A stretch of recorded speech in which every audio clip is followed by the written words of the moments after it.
나 중심으로 기도를 해요. 아직 준비가 안 된 거예요. 신부로서, 온전한 신부로서 준비가 되지 않은 거예요. 신랑 대신 예수 그리스도께서는 말이죠. 그 가장 값비싼 향료로 넣기 준비하시고, 치장을 하시고, 가장 거룩한 모습으로, 가장 하나님 앞에서 가장 구별된 모습으로 지금 준비하고, 신부를 맞을 준비를 하고 계시는데, 신부가 아직 덜 됐어요. 준비가 덜 됐어요. 이것이 문제인 거죠.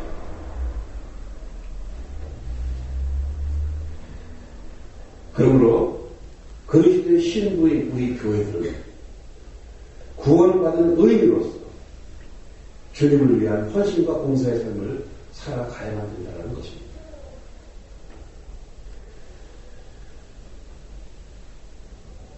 신부된 우리 교회들은 옛사람을 벗어버리고 새사람을 입고 오직 주님만을 위해 살려고 노력을 해야 될 것입니다. 그리스도께서, 신랑 되신 그리스도께서 교회를 사랑하시고 위하여 자기 자신을 내어주시기까지 하신 일이 있습니다. 에베소서 5장 26절 27절에 와서 보시게 되면 이렇습니다. 이는 곧 물로 씻어 말씀으로 깨끗하게 하사 거룩하게 하시고 자기 앞에 영광스러운 교회로 세우사 티나 주름 덮인 것이나 이런 것들이 없고 거룩하고 흠이 없게 하게 하신다.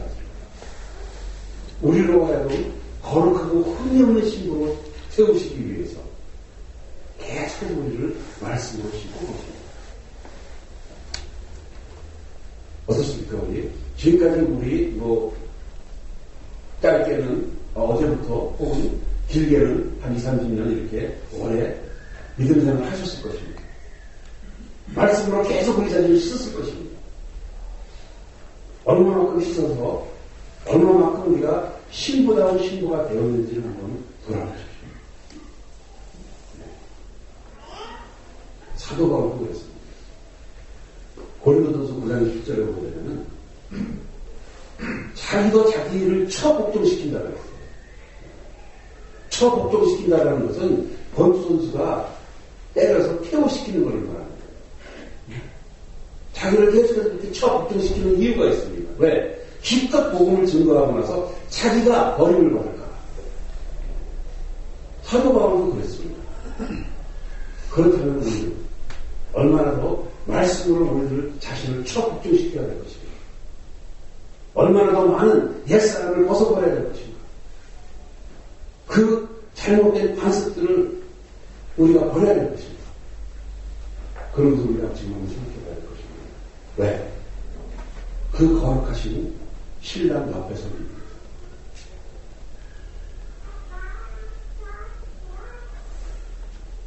이처럼 성령님의 영감을 받아서 이 시편 45편을 쓴 시인은 그리스도와 교회의 영적인 관계, 이 왕과의 결혼을 통해서 예표적으로 우리들에게 잘 말씀해주고 있습니다. 여기 보게 되면은 그 16절, 17절에 가가지고 왕의 후손들이 그 앞선 왕보다 훨씬 더 잘 될 것이라고 그렇게 말하면서 말이죠. 이제 그 후손들이 세계적인 그런 왕들이 될 것이다 라고 이제 소망을 하고 있습니다. 이것은 바로 우리 그 그리스도를 믿는 사람들, 모든 성도들을 말하는 것이죠. 우리가 지금 믿는 생활을 합니다. 우리보다 우리 후손들이 훨씬 더 믿음 생활을 잘하는 그런 후손들이 되면 참 좋겠죠. 그렇지 않습니까? 그런데 흔히 그런 말들을 많이 해요. 형만은 아무 없어. 그렇죠. 왜 그런 말들을 합니까? 요즘 그 믿음이라는 것이 우리가 기대하는 만큼 이 친구는 참 나보다 기도를 많이 하고 나보다 교회 생활 열심히 좀 하고 말이죠. 그랬으면 좋겠는데 이건 그렇지 않아요. 자녀라고 후배들이라고 제 말들을 안 들어. 오히려 더 그런 것보다 안타까운 거예요. 그러면 어떤 생각이 드는지 아세요? 인자가 올 때 세상에서 믿음을 보거든요. 주님이 오실 때가 점점 가까울수록 믿음은 점점 사라지는 것 같아요. 그런 느낌이 듭니다. 참 이 말씀은 참 이 말씀이 이 맞는 말씀인가 그런 생각이 들 때가 있어요. 누구 책임입니까? 누구 책임이라고까지 할 건 없지만요. 우리가 보여준 거예요. 우리가 후손들에게 보여준 거예요. 우리가 정말 깨끗한 신부로서 흠없는 신부로서 그들에게 내 모습을 보여줬어야 됩니다. 그러면 나보다도 훨씬 더 믿음 있는 사람으로 그가 자라가야 됩니다. 그러니 우리는 지금 왕 같은 제사장이라고 합니다. 베드로도 전서 2장 9절에 있는 것처럼 우리도 이제는 우리 후손들에게 우리 후배들에게 믿음의 그 자녀들에게 영의 자녀들에게 왕으로서의 아름다운 치장을 또한 신부로서 아름다운 단장을 우리는 갖춰야 될 것입니다. 오늘 주신 교훈 두 가지. 하나, 신부로서 아름다운 단장을 하자. 아름다운 단장을 하자. 왕이요 주인이신 신랑 되신 예수 그리스도께 결혼잔치에 우리가 가기 위해서 우리가 예수님과 하나 되기 위해서 신랑이 그렇게 값어치 있게 가장 귀하게 거룩하게 구별되게 치장을 하셨다면 우리는 얼마나 더 깨끗하게 치장을 해야 됩니까? 신랑은 잘 양복 새 양복 딱 떼입고 그런데 신부가 그냥 청바지 수트 입고 나올 수 있겠어요? 그거 안 먹는 거 아니에요?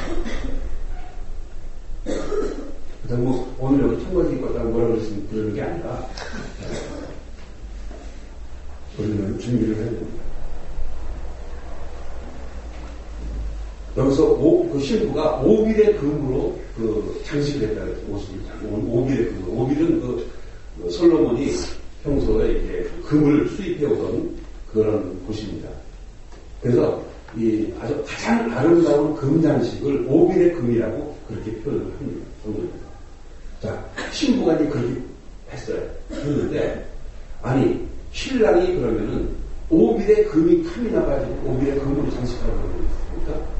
그런 거는 아니에요. 그런 건 아니에요. 지금 그 신랑이 원하는 것은 우리 예수님께서 원하시는 것은 금이 문제가 아니에요. 돈이 문제가 아니에요.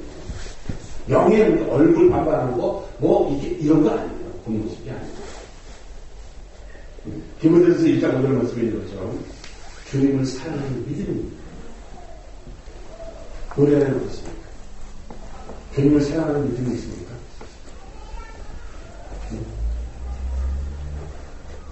믿음이 저도 있는 줄 알았어요. 저 자신이. 그런데 성경에서는 뭐라고 합니까? 한 겨자씨만한 믿음, 눈에 잘 보이지도 않는 그 조그마한 믿음 하나만 있어도 산을 던져서 바다에 던져지라면 그렇게 된다고. 바다에 그 꽁나무가 심겨지라면 그렇게 된다고 그랬어요. 믿음이란 그런 거예요. 우리 그런 믿음 없는데 우리 한번 보세요. 로마서 4장 5절에 있는 말씀이 있습니다. 같이 가서 한번 보시면 그런 말씀이 너무 좋습니다.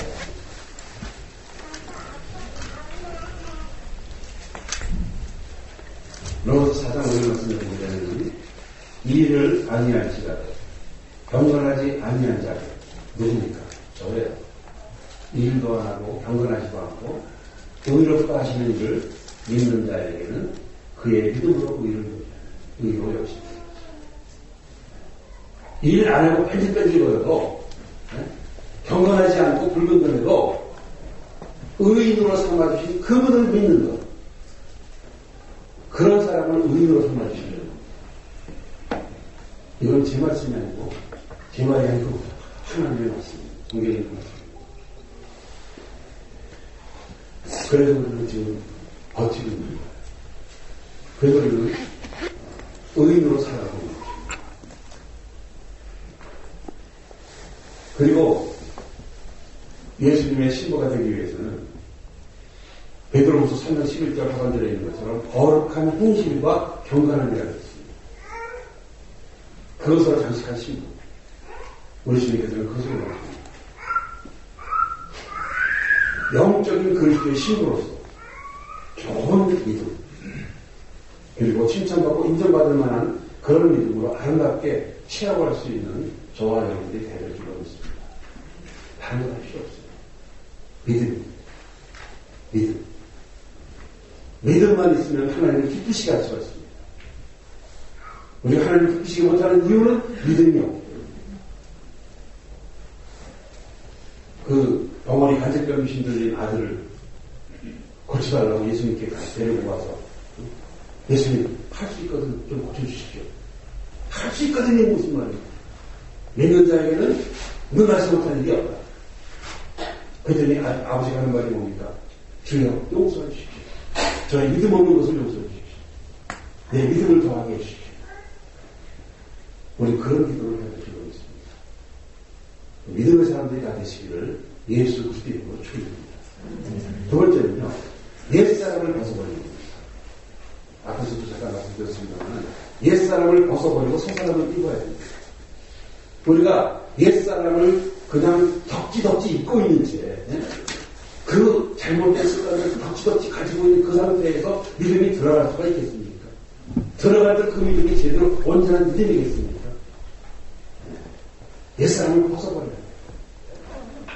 사실 옛사람을 벗어버린다는 얘기는 내가 죽는 겁니다. 누구든지 나를 따라오거든 자기를 부인하고 나서 십자가를 지고 나를 쫓을 것입니다. 예수님께서 하신 말씀입니다. 나를 버리지 못하고 나를 내 십자가를 지지도 않는데 어떻게 믿음이 들어갈 수가 있고 어떻게 우리가 새 사람을 볼 수가 있고 어떻게 예수님을 쫓을 수가 있습니까? 예수님을 신부가 될 수가 있습니다. 우리는 그렇게 고백합니다. 고린도후서 5장 17절 말씀에 있는 것처럼 그런 점 누구든지 그리스도 안에 있으면 새로운 피조물이라 이제 벌써 지나갔으니까 새로운 시대에 얻어라. 새로운 시대에 뭐가 새로운 시대? 그 나물의 그 밥입니다. 고린도전서 6장 19절 20절에 이런 말씀이 있습니다. 너희 몸은 너희가 하나님께로부터 받은 바 너희 가운데 계신 성령의 전인 줄을 알지 못하느냐. 너희는 너희 자신의 것이 아니라 값으로 산 것이 되었으니 그런즉 너희 몸으로 하나님께 영광을 돌리라 했습니다. 우리 몸이 우리게 아니래요. 성령의 전인데 우리가 성령의 전인데 우리 것이 아니라는 거예요. 예수님께서 피로 바꾸고 사셨대요. 그래서 우리는 우리 몸을 가지고 하나님께 영광을 돌리라고 말씀하시는데 그럼 이 몸 바쳐 충성을 다하겠습니다. 그저 몸으로 떼어나는 얘기입니까? 그런 얘기가 아니라 내 삶 전체를 드리라는 얘기예요.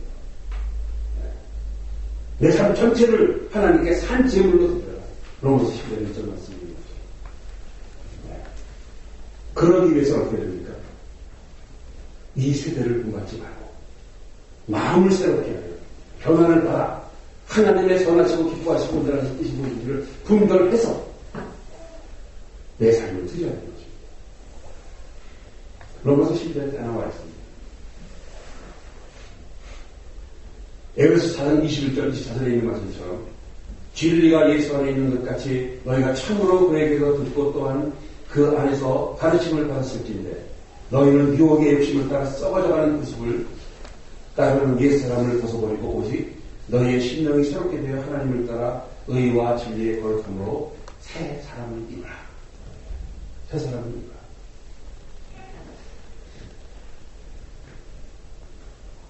그런데 우리는 이 새 사람을 입는 게 참 쉽지가 않아요.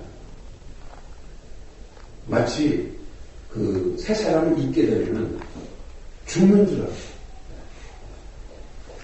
자존심, 그 알량한 체면, 그 왜곡된 신념, 이런 것들이 나를 그 새 사람을 못 입고 옛 사람을 벗어버리지 못하게 만들어요. 얼마나 안타까운 일이에요. 그런데 기독교의 진리는 원리는 뭐예요? 죽어야 산다입니다. 내가 죽어야 예수님이 사는 거예요. 내가 죽어야. 마태복음 22장 아까 전에 공부했던 것처럼 10절로 17절 말씀해 주신 것처럼